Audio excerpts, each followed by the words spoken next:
পরপর 2বার বন্যা হয়েছে স্যার। আমি স্পেসিফিক্যালি কোনো ইউনিয়ন বলতে পারবো না যে যেটার হচ্ছে কি রাস্তা ক্ষয়ক্ষতি হয়নি স্যার। কানাইঘাটের মোটামুটি 90% রাস্তা স্যার নষ্ট হয়ে গেছে। এবং আমরা যখন স্যার চলাচল করি, আমরা তো স্যার রেগুলার তো আমি হয়তো সব জায়গায় যাই না, কিন্তু সাধারণ জনগণ যেগুলোতে চলাচল করে ওনাদের যাদের বাড়ি ওখানে স্যার, ওই রাস্তাগুলো দিয়ে যেতে স্যার সুস্থ মানুষ অসুস্থ হয়ে যাওয়ার মতো অবস্থা।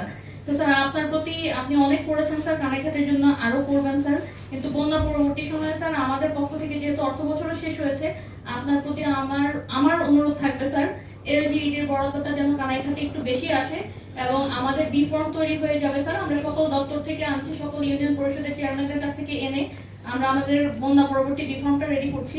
তো সেটার পরিপ্রেক্ষিতে স্যার এলজিইডির রাস্তাগুলোর বরাদ্দ যেন স্যার এবার একটু বেশি আসে কানাইঘাটে, এই বিষয়টা স্যার আপনি যদি আপনার দিক থেকে একটু চেষ্টা করেন, আমার মনে হয় বরাদ্দটা আসবে। এছাড়া স্যার আমাদের বন্যা যেন না হয় এই কারণে আমাদের কি কি প্ল্যান আছে, এরকম একটা প্ল্যান আমরা পাঠিয়েছি। আমরা পরবর্তীতে আবারও চেয়ারম্যান সাহেবদের সাথে বসে, অফিসারদের সাথে বসে আরো একটা দীর্ঘমেয়াদী প্ল্যান করব। তো সেখানে স্যার সুরমা এবং লোভা নদীর ড্রেজিং এর বিষয়টা আছে।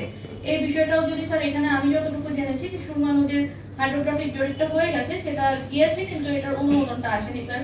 এই বিষয়গুলো যদি স্যার কানাইঘাটের বন্যা পরিস্থিতি উন্নতির জন্য আপনি যদি একটু চেষ্টা করেন স্যার, তাহলে আমার মনে হয় কানাইঘাটের বন্যা পরিস্থিতিটা প্রতি বছর যে বন্যা হয় 2022-এর পর 2024-এ, এই জিনিসটা কমবে।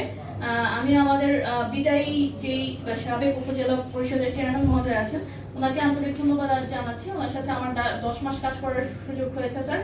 তো আমরা একসাথে কাজ করেছি, ওনার কাজের জন্য ওনাকে ধন্যবাদ জানাচ্ছি। বিদায় আসলে স্যার আমরা সরকারি অফিসার যারা আছে তাদের হয়, আপনারা জনপ্রতিনিধি যারা আছেন স্যার, তারা আপনাদের এলাকায়, এটা ওনার বাড়ি কানাইঘাটে, তো ওনার তো আসলে বিদায় নেই স্যার।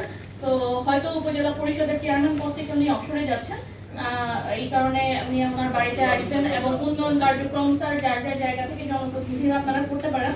তো সেই বিষয়ে ওনার সহযোগিতা থাকবে আশা করছি। এবং আমি আজকে আমাদের উপজেলা পরিষদের নবনির্বাচিত যে প্যানেল এসেছে, সেই উপজেলা পরিষদের সম্মানিত চেয়ারম্যান জনাব মোস্তাক আহমেদ পলাশ সহ পুরুষ ভাইস চেয়ারম্যান এবং মহিলা ভাইস চেয়ারম্যানকে আমাদের আজকে সকলের পক্ষ থেকে আমাদের উপজেলা পরিষদে আগামী 5 বছরের জন্য স্বাগত জানাচ্ছি। আপনাকে আন্তরিক ধন্যবাদ এবং কৃতজ্ঞতা জানাচ্ছি স্যার। এবং আজকে যারা উপস্থিত হয়েছেন, প্রিন্ট এবং ইলেকট্রনিক মিডিয়ার সাংবাদিক সহ বীর মুক্তিযোদ্ধা এবং সকলকে আন্তরিক ধন্যবাদ এবং কৃতজ্ঞতা জানাচ্ছি। একই সাথে সকলের সুস্বাস্থ্য কামনা করে স্যার আমি আমার বক্তব্য শেষ করছি এবং আজকের অনুষ্ঠানে সভাপতি মহোদয়কে ওনার বক্তব্য উপস্থাপনের জন্য অনুরোধ করছি।